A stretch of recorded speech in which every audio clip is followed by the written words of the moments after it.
Nodirbek Ismoilov, ikkinchi qism, 8-variant, 41 yozma savoli. Odamlarda qon guruhi 3 ta allel gen ta'sirida irslanadi. Demak, yozib oldim. Ko'rib turibsiz. Men 4 ta qon guruhini yozib olganman. Xo'p, aytilganki bizda A va B genli gamma-zigota resessiv ingibitor gen ta'sirida fenotip namoyon bo'lmaydi. Katta E ta'sirsiz, kichkina E agar kelsa, gamma-zigot holatda ingibitor birinchi qon guruhi qilib qo'yar ekan. Birinchi qon guruhi qiladi. Xo'p, daltonizm shapko'rlik X xromosomida joylashgan. Demak, kichkina daltonizm, kichkina H shapko'rlik bo'ldi. Krassingover 40 marganidaga teng. Ketdik, demak, ishlashni boshlaymiz. Otani yozib yozishimiz kerak bo'ladi. Eng muhimi, demak, shuni xato qilmasligimiz kerak. Gamma-zigota ikkinchi qon guruhli deb yoza olamiz. Ayol. Ayol gamma-zigota ikkinchi qon guruhli ikkita katta A bo'ladi. Xo'p. Boshqa genlar bo'yicha heterozigota, resessiv genlar faqat otadan o'tgan. Faqat otadan o'tgan degani bir tomon joylashgan degani. Qolgan genlar bo'yicha heterozigota edi. Demak, E geni bo'yicha heterozigota XX bo'ladi. Katta D, katta H, kichkina D, kichkina H. Nega joyini o'zgartiramiz? Sababi faqat otadan o'tgan degan joy uchun. Heterozigota 3-chi qon guruhli. Demak, aytganiga unutib yozishimiz kerak. 3-chi qon guruhli IB, I0. Xo'p, epistatik genlar bo'yicha heterozigota. Demak, heterozigota 3-chi qon guruhi turibdi. Normal ko'radigan erkak. XY normal ko'rish uchun katta D bo'lish kerak. Katta H bo'lish kerak. Bo'ldi. Demak, turmush qurdi. 1. Belgili ularni boshqaruvchi genotiplarni yozing. Demak, har bittasini yozib oldik. Pentik ataklarga otani hosil qilgan gametlarni yozing. Demak, gamet olish muammo bo'lmasa kerak. Krassingover qaysi birida bo'ladi desangiz, krassingover demak, ushbu genotip uchun xos. Demak, ajratib alohida gametlarni foizini olib qo'yishimiz kerak. Menimcha, bular muammo bo'lmasa kerak. A, B, C shartini ishlab tushuntirib beraman. Monitoring usulidan foydalanamiz. Ya'ni qon guruhi bilan qon guruhini, epistaz irslanadigan ingibitor genlar bilan ingibitor genlarni daltonizm shapko'rlik bo'yicha ikkasini o'zaro chachtiramiz. Qon guruhini chachtiradigan bo'lsak, IA chachishadi IB, I0 bilan. Demak, 4-chi qon guruhi chiqishi mumkin yoki IA, I0 ikkinchi qon guruhi chiqishi mumkin. E heterozigotaga chachishtirish kerak. E heterozigotani. Ikkita katta E heterozigotadan ikkita kichkina E chiqadi. Endi bu sal qiyroq. X katta D, katta H, X kichkina D, kichkina H chachishtirish kerak. X katta D, katta H, Y bilan nimalar chiqadi? X katta D, katta H, X katta D, katta H, X katta D, katta H, Y, X kichkina D, kichkina H, X katta D, katta H, X kichkina D, kichkina H, Y chiqadi. Bu krassingerga uchramagani, endi krassingerga uchratib, uni ham alohida yozib olish kerak. Krassingerga uchratadigan bo'lsak, X katta D, pastda kichkina H, X kichkina D, katta H bo'ladi. Chachishtirish kerak X katta D, katta H, Y bilan. Chachishtiradigan bo'lsak, X katta D, kichkina H, X katta D, katta H bo'ladi. X katta D, kichkina H, Y bo'ladi. Bu yoqda X kichkina D, katta H, X katta D, katta H bo'ladi. X kichkina D, katta H, Y bo'ladi. Nima yozib oldim? Endi har birini foiz yozib chiqishim kerak. Bizda krassingoverdan boshlaymiz. Bunda krassingover bor edi. 40 marganidaga teng edi. Demak, har biri 10 marganidadan teng bo'ladi. 10 100 bo'ladigan bo'lsa, demak, bo'ladchi desangiz, 60 ni 4 ga bo'lasiz, 15 marganidadan.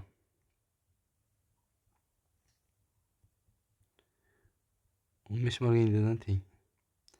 Endi bularda krassingover yo'q, shuning uchun 100% nisbatan buni foizi 50% yoki 0.5 deb olsangiz bo'ladi. Buni ham 50%. Bu 75%, bu 25%. Chunki fenotip ta'sir qilgan alohida yozib qo'ydim. Ketdik. A shartdan boshlab ishlashni boshlaymiz. A shartda nima deyilgan? A shartda aytilganki, tug'ilgan farzandlar necha foizi birinchi qon guruhli I0 bo'ladi.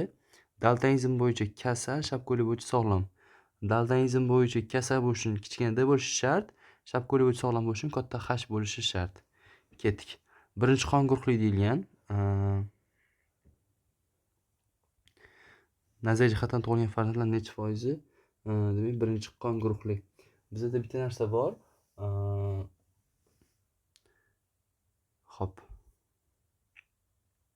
Ikkalasini ham olsak bo'ladi. Sababi bu yerda birinchi qon guruhi yo'q. Lekin agar kichkina e bilan keladigan bo'lsa, birinchi qongur qilib qo'yadi. Ya'ni nima demoqchiman? Xo'p, o'chirg'ich bilan o'chirib tashlaymiz bu yoqni. IA, IB bo'lishi mumkin.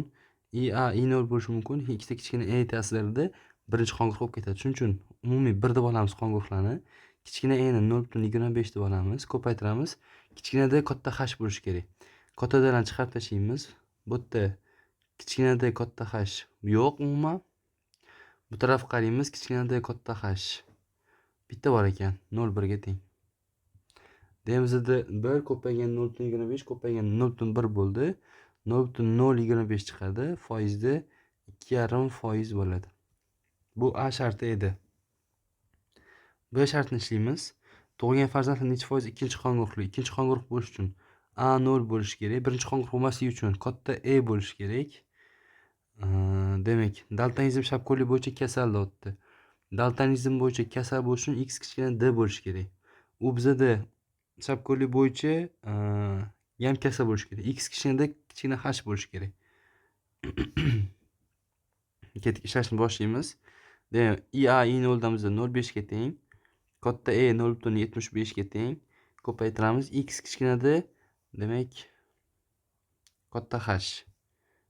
Demak, bizda b da shapko'li bo'yicha ham kasal degan ekan. Kichkina h ekan. X kichkina d, kichkina h.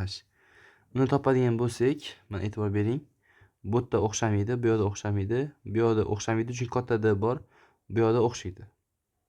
Bitta. Bu yoqda o'xshamaydi, o'xshamaydi, o'xshamaydi, o'xshamaydi. Bitta bor ekan, 0.15. Demak, 0.25 ko'paygan 0.75 ko'paygan 0.15. Bizda chiqadi javobimiz 0.05625. Foiz topadigan bo'lsak, 100 ga ko'paytiradigan bo'lsak, 5.625% chiqadi. Endi S shartini ishlaymiz. Nazariy jihatdan tug'ilgan farzandlar necha foiz 4-qonguruqli? A, B bo'lishi kerak. Xo'p, daltonizm shapko'li bo'yicha sog'lom bo'lish uchun katta D, katta H bo'lishi kerak. Va ham katta S bo'lishi kerak. Kichkina e bo'lsa, chunki birinchi qongur qilib qo'yadi. Katta A, katta B deymiz 0.5 ga teng. Qatdan o'tganim tushunsiz-a? Buni pastga yozib qo'yganman. Xo'p, katta E 0.75 ga teng. Katta D, katta H 15, 15, 15. 30, 45 bo'lar ekan. Bu yoqda 10, 10, 20 bo'lar ekan. 45 ga 20 ni qo'shadigan bo'lsak 65. Demak, pastimiz 0.5 ko'paygan 0.75 ko'paygan, demak, katta D, katta H bo'ladigan bo'lsa, bu yoqda 30 bo'ldi. Katta D, katta H 30, 45 bo'ldi. Bu yoqda 10, 10, 20 bo'ldi. 45 ga 20 ni qo'shadigan bo'lsak 0.65 ga ko'paytiramiz.